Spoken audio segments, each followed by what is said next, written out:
Once again, this morning I am taking an excerpt from Whispers of the Unknown.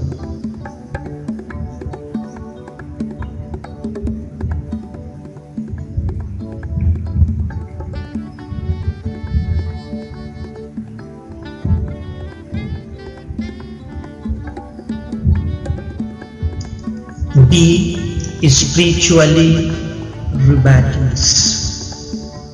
Be spiritually rebellious. An excerpt from Whispers of the Unknown.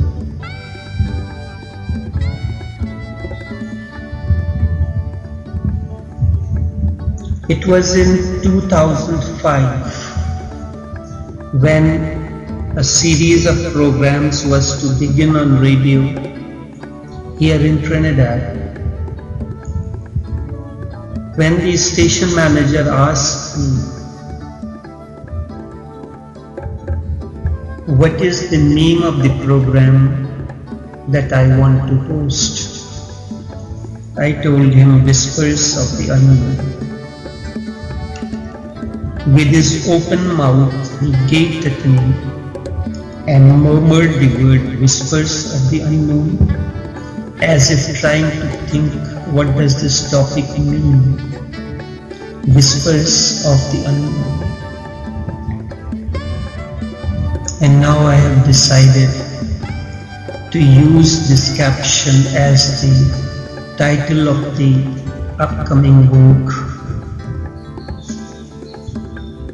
Whispers of the Unknown. Be spiritually rebellious. In life, you go on compromising at each moment and each situation without knowing, not only with society but even with your family. Even the people you love demand compromise. Nobody likes the individual. Everybody wants to empower you. Your employers, your subordinates, your spouse, your parents, your children, fellow commuters on the road. Everyone wants to dominate. The husband wants to dominate the wife. The wife in her own way tries to dominate the husband. Each wants things own way. The husband wants to deco this way and the wife wants that way. The dominant one rules the life's game. This is how the life goes on. Parents dominate the children, and the children, in their own way, dominate the parents.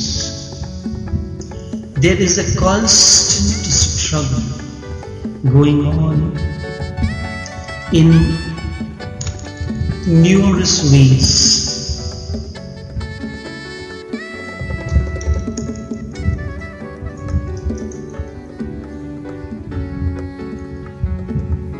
Where nobody is allowed to be just himself, where to be oneself is a crime. Nobody is allowed to be just himself, and where to be oneself is a crime. We go on overlooking when truth is misinterpreted. We go on rebelling. We go on overlooking when truth is misinterpreted. You know someone is lying, but you overlook.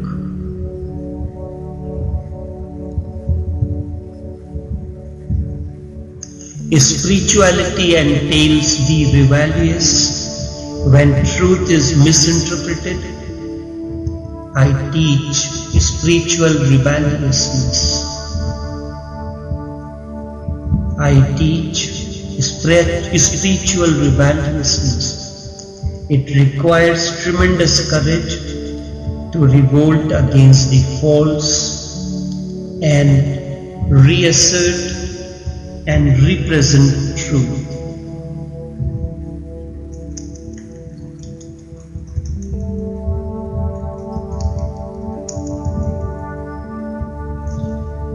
It requires tremendous courage to revolt against false and reassert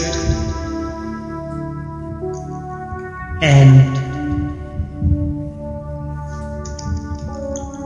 represent truth.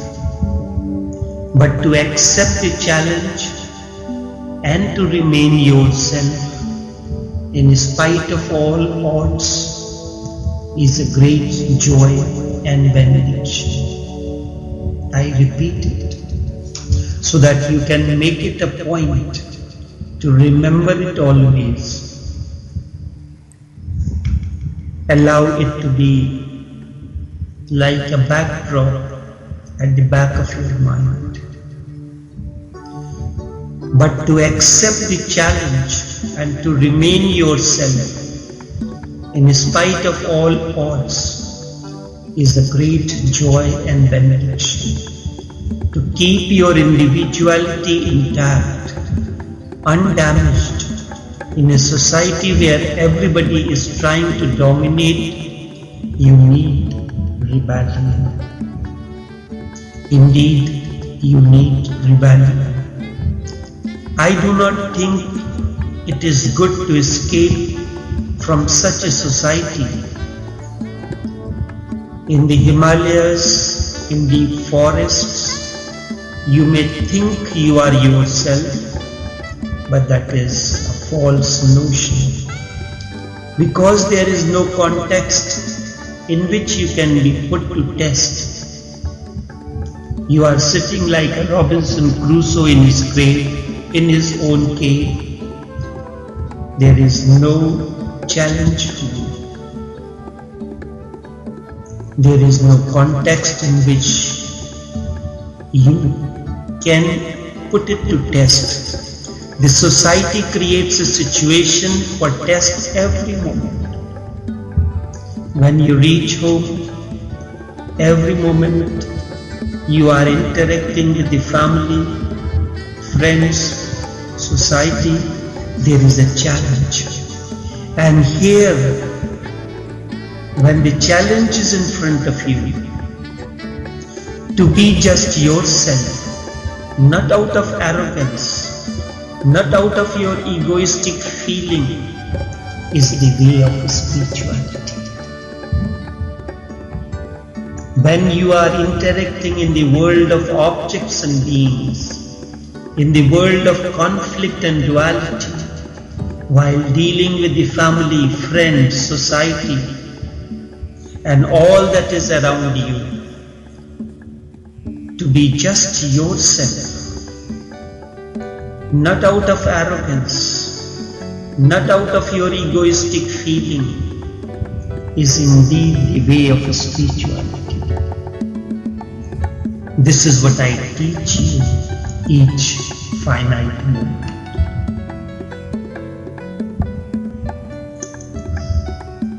Those people who are arrogant will have to compromise, because there are people who are more arrogant than you. Yes, indeed, there are people who are more arrogant than you if you are arrogant. Those who are egoistic will sooner or later find somebody who can crush them, because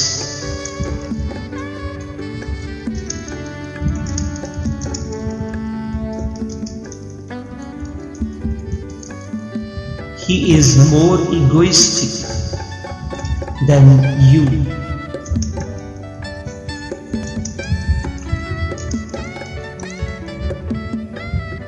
It always happens. If If you are arrogant, you will meet someone who is more arrogant than you. If you are egoistic, you will meet someone who is the superlative degree of egoism. There are different kinds of powers. People slowly and slowly learn not to stand erect, but they start crawling on the ground when the situation arises. In this society, to remain erect and yourself without arrogance and without ego, instead, just out of your silence, awareness, and inner explosion of bliss is not only a tremendous experience, but an experiment of Buddhas.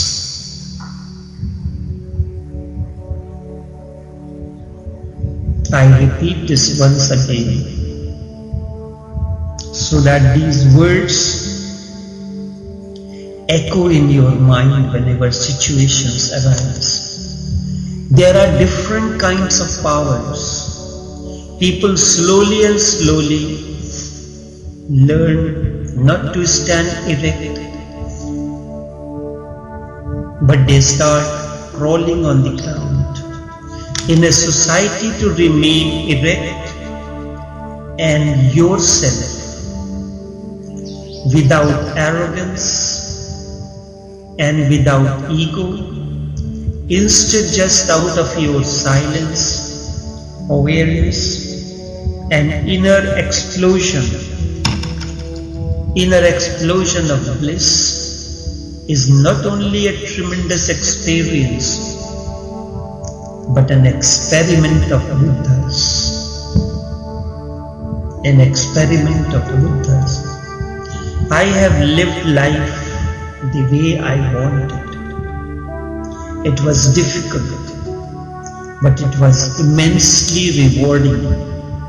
It gave me the feeling that although society may be powerful, if you have guts, no power can enslave you.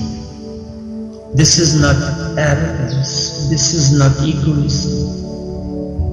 This is asserting yourself.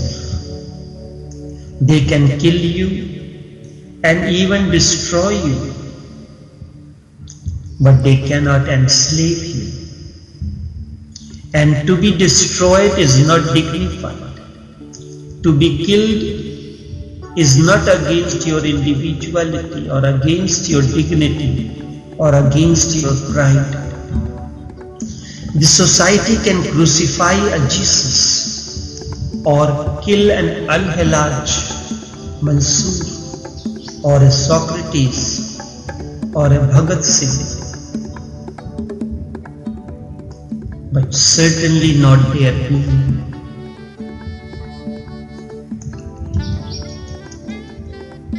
In fact, their sacrifices will make you more and more authentically yourself. If you draw your inspiration from Jesus, you can be a spiritually rebellious. Jesus is a spiritual rebellion. Deep down, if you are a meditator and you have experienced bliss within, you know your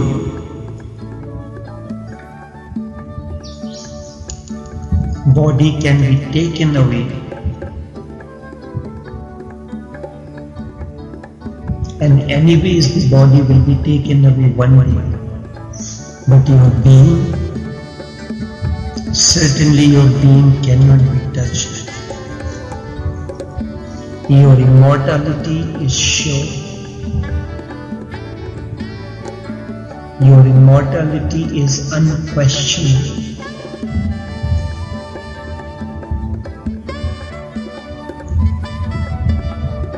Therefore,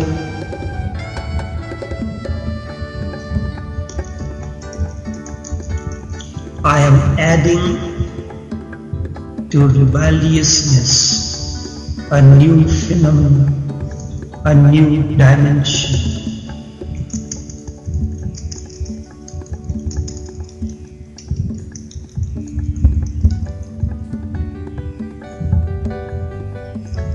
There have been meditators, but they escaped from the society, and there have been rebellious people who were destroyed by the society. I am bringing the two qualities together that the world has not known before. Be rebellious and meditative. This is the meeting or the merger of meditativeness and rebelliousness. The meeting of rebelliousness and religiousness. To me, rebelliousness and religiousness are two sides of the same coin. And together these create a Jesus, a Buddha, an Al-Hilaj, a Vivekananda, an Osho, and a Socrates.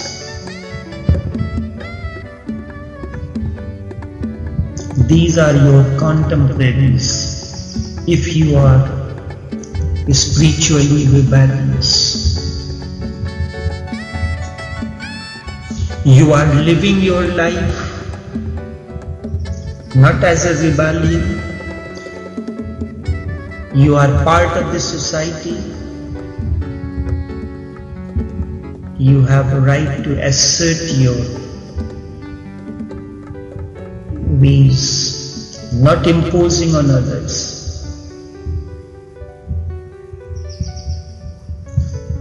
There is no need to be afraid. Gather courage from these. There is nothing that can be destroyed in you, and that which cannot be destroyed, and that which can be destroyed in you will be destroyed whether you are in Himalayas or hiding in the monasteries. Certainly the body is going to be destroyed anyways, but the mind lives on. Therefore, there is no need on the part of the body or the mind to be ready to be enslaved. This happens because you are not aware of anything more than the body-mind structure. My effort is to make you aware of your immortality. Once you are aware of the immortality within, then you will be the symphony of rebelliousness and meditativeness. You will be the melody where rebelliousness and meditativeness play their tunes in harmony. Once you have tasted the very source of your life eternal, then nothing can make you do things which are not in tune with your own being. Once you have tasted the very source of your life eternal, then nothing can make you do things which are not in tune with your own being. You will say yes only when you feel that this yes is not the yes of a slave, instead that of a man of freedom.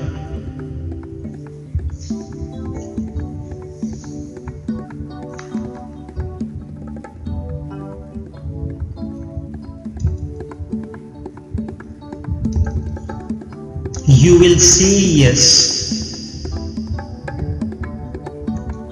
only when you feel that this yes is not the yes of a slave, Instead that of a man of freedom, you will say no if you see that saying yes will be only falling into slavery. Certainly then you will assert no. But this is possible only if you become aware of your being. In the past, rebels were only intellectually rebellious. They speak of rebellion, they are intellectuals. Instead, I teach you to be spiritual rebelliousness. And that makes a tremendous difference. The intellectual rebellion is superfluous and can be purchased. But spiritual rebellion is not a commodity available in the marketplace. You have transcended the world. You have transcended all that is finite.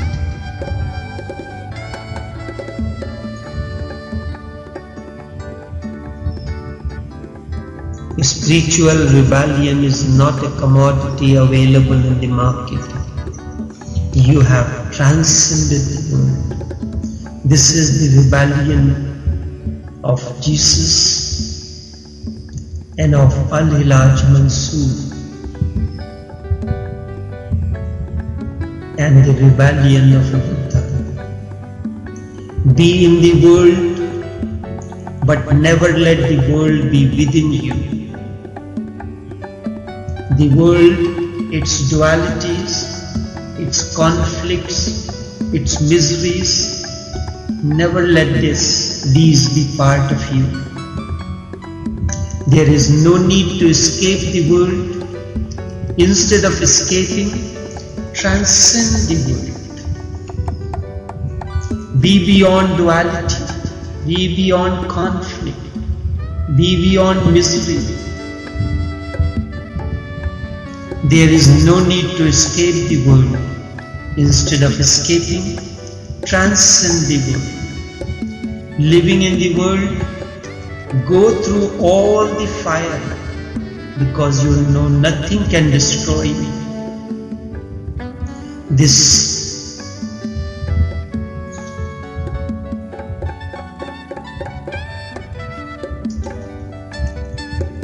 certainly can create a gathering of rebel without an establishment. This certainly can create a gathering of rebels without an establishment.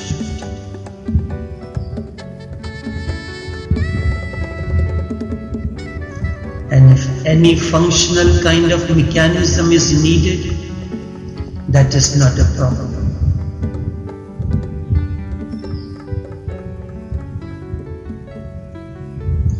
Where there are so many people, something functional will be needed. And you remember that it is functional. It does not give you a status. For example, prime ministership or presidentship of a country is nothing more than a functional entities. Indeed, they have a utility. Your being a boss is a functional utility, but they do not have any status as far as innerness and spirituality is concerned.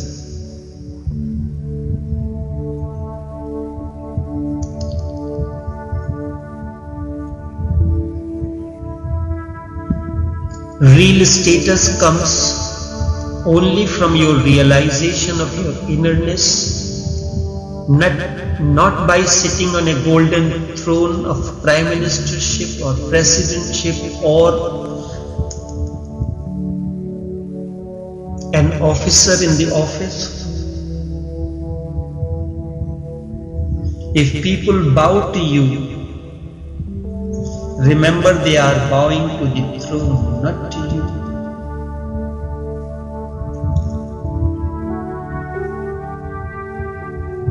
The moment the throne is taken away from you, nobody bows to you. And all the way you had been thinking that people were bowing to you, respecting you. They were respecting you because you were on the throne. Tomorrow somebody else will be there. Yesterday there was somebody else and people were bowing. When people bow down to you because of your innerness, then that is a different thing.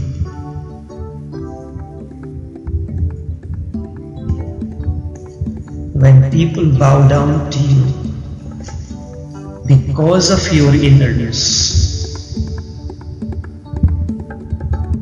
because of your inner explosion of bliss, inner explosion of joy, inner explosion of benediction, it is a different thing.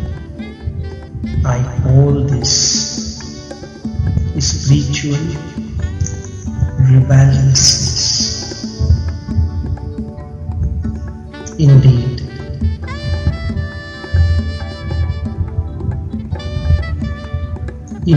it is benediction, it is blessing, it is explosion of your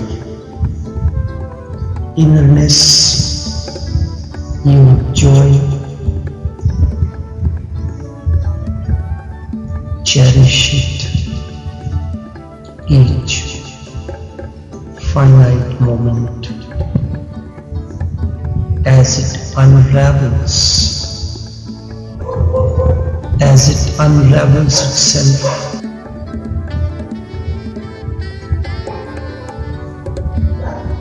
As it unravels itself along the life's roads.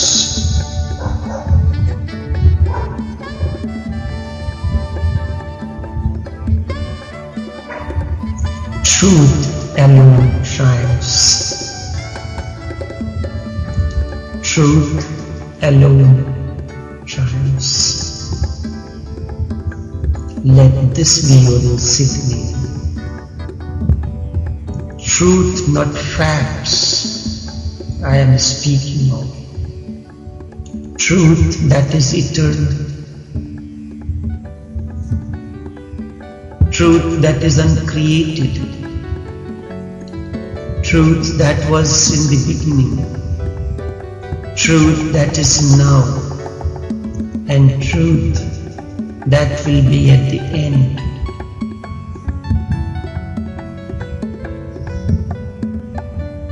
Asserts itself, and there can be no better song or melody than when truth asserts itself, when truth manifests through you, when truth manifests through your life, words, gestures. It is contagious. It creates ripples. It creates ripples in the minds of the listeners. Truth alone triumphs. This is spiritual rebellion. This is meditative rebelliousness. This is rebellious meditativeness.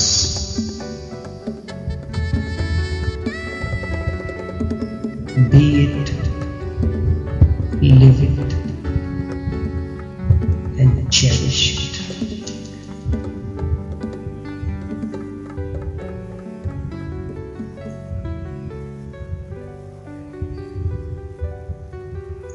Only this this much for this morning on this topic.